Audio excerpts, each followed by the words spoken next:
Artist if you na papa. Hello. Me papa bullets. Kenkon. Brim. Yes. Papa.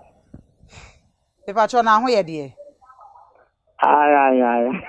Ye de Nyankopon ase pepa cho me nua ba Wendy Shey ne ho ye. When you ba. You. Abusuafo ye ne yankasa ye nua ba ma ye papa ya de nyina bullet na e wo line ne so no. Ebony papa, Ebony second father na ye ne no e wo ono ma ne be ye Ebony. Ne ono asoso na wa ma Wendy Shey. Assign abe Wendy Shey e wo man Ghana ni wiase be bia assign ni artist be brain em say last week we share ye Nikki Banks second Ebony or buy some of a kind na bullet de ewum sa na nso so de ewum me nua ba ma be pa cho some of a kind ye no wadaro ma waje nkyere e wo ho fama ye kakra Uze Nikki Banks no Nayas minim no. Okay. Because minim na Nikki Banks ye obi a me na sia be more than 4 5 times. Okay. Nana ana minim no. Okay. Ana nana minim no nana no so before I be rap music I no support musician. Okay. And I'm in the aggressive. Okay. Mako ye nua. Yes, me nua I'm in the aggressive. When you artist na me cry one bush. Okay. So when you artist it obese me be share mano. Me na juma me yen. Ase obese me share mano. Obi a me yen ka ma jere consultation. Okay. But me ba Ghana na me corner na see e no de get it chair me. So they get it chair me na me tie get na nyom. The share the use yen. When I mean who say on set Ebony. On you be able to go Ebony. But officer of force no better Ebony. So that's the way any get beer or yet chocolate to do kakra and locking it. Now locking it no Diana or Bonnie and capital no trying to take will be able to say Ebony. That time so when you see I she say we be ye free mu ya ma che say woni ani won te hwe de ekọ nti obi obeba say Ebony bia no che say I think an Ebony a free mu that I be year or damn the when the crab. Oh okay. Yeah, you never be Ebony a free mu fresh now. Okay. It's because look me kind of question and nane Nikki Banks and say baby Ebony at the music ni ko do yen. Obia ni hona obey na ho say Ebony. Obefa. Okay. It's advice I'm the man is look, you have to be original. Okay. It be man to nyom or to nyom no and I'm going to another song. I'm on sound say Ebony. Now I talk and nyoma on to say when I'm going to say you want to be like Ebony. But advice I'm the man say you have to be original. I can't ya do to Ghana because Obia Obaya or yeah no say Ebony. I'm fat. The new advisor like Medema no because of Nana. No crasa o ka chere ni say uhu Nana obuafu umpenenim crash. Oh, Nayas. Papa. I didn't think that me and I'm saying get no for me share no bear more than 4 5 and he gonna me who na the case me who na bo. Okay. And Nana anka get who me baby.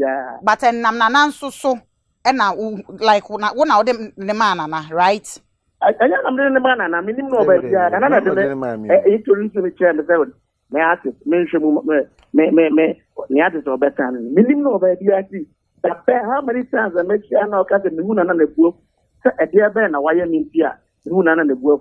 Okay. And he was trying to put an image be out there as a mimi who na ye ma sheme eti or no ko jina bi sheme no catch Ebony who information be out there the ma ya ko ta ko catch ma me mo no kan bi ya na che se ensem a Nikki Banks e be kan nyina ye ntwawa no e ntro me boa entro na unim bibi who da na say monte me ka o media me say obia obeka ma sem wan kan ye bia no lawyer sa o mo ni pan bad because interview na say we by na nyam na me sign no minimum no it that no dey rough town bullet everything try to the fact that me make it when trying here that you be kuno put the interview ni who that you are trying to put in the mind of the people that as a meme as a minimum and as everybody so smart to that's also rapper name me pacho wadaroma we dey mean chawa no we dey me gina ye fidi kase so ene wiase nyina nem na ya paucho sabe won oba woni good na so aye ntwa pepa na pepa obetina ha e ka bia pacho wadaro ma fache no mesrew sabe oba fa ya fa ne se na ya asemi na papa maye obone mesrew fache me I've worked so hard. I've worked so hard to build me be bullet no. Wadaroma nana me pacho. Okay. Besro nana akoye wunua wakoye adamfo nua ya one na nante ache na mo sign e friend is Nikki Banks na obem yi. E passem no so a ebem no. Na etise e ho asem etise nyinsa asem no so. Me pacho man me sign Nikki Banks. Nikki Banks oba bia. Me pacho mate. Wadaroma minim Nikki Banks we say bia me no. Okay. Who the obeka asem no. Okay. E ma ne be yes asem me ka ho bi me sign no. Okay. I just met her one day. Okay. And one day, and I mean, Nana said, "Me, and I said, look, Oba, the original, better Ghana for you too, ma. The original." Until there was some okay, and it's on funny, man, for Ebony, dear, right? More for Ebony, dear, because yeah, and fact, because on Ebony, but our tries are better, no. Eti Wadaroma, it's Nayas. Papa. Who's on better TV news? No, but as or they made the shares and as a mechanic be any sign na Nayas say or better na on sign no later sign na the world food and chamber. I just met you only like I said 2-3 times. The come down and who wanna be my show. Wadaroma and semi will find out where a woman any a foot what they be my young girls now or more bad now will just will be on my chinchina or person or you want to say empress chinchina or person you want to say be Emilia Brobe chincho a foot will be and a wakoye big artist manager no what the ebe my meme de na me de beka actually musician be already as a success no there is no left you can left to success just take a staircase you need to work hard and I meant try over the fair will be over you so be the answer no. Okay, Eddie fame. Eddie fame because me obi bia or name count of bia me nyame ne bi. Okay. Me nyame ne because me nya wo hwe na wo de ma best na ti go na and nya no and be ma wo access one. We are good song. We are grateful. O branding hu ye ya. Obi obeton siwa ma obi a o de wan Ghana be show movie ha no. You just have to be grateful to that person. Enti nana person or try and say or spend $40,000 between or say 7 to 8 months no. E two person or try say Nikki Banks I ungratefulness e dey atrena na. As why in $40,000 me fan artist that we been say to am that's spend $100,000. Oh. Ajuma no enye easy.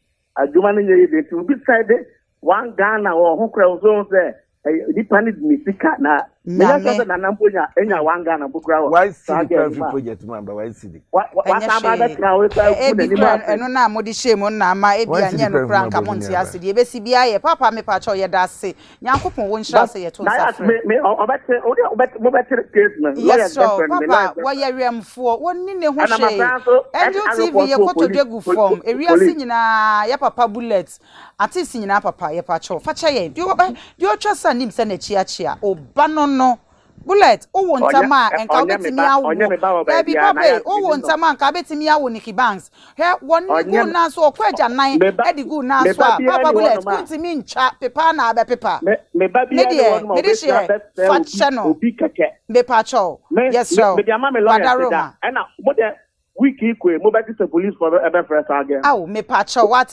only masem free only masem free na no because me no anyame na me sign no odoyewu me pacho ye da se ye frɛ wa me pacho unya abre na utie ye me pacho chia me nua ba wendi she emaye chia busuani nyina we love you so much okay unsha unso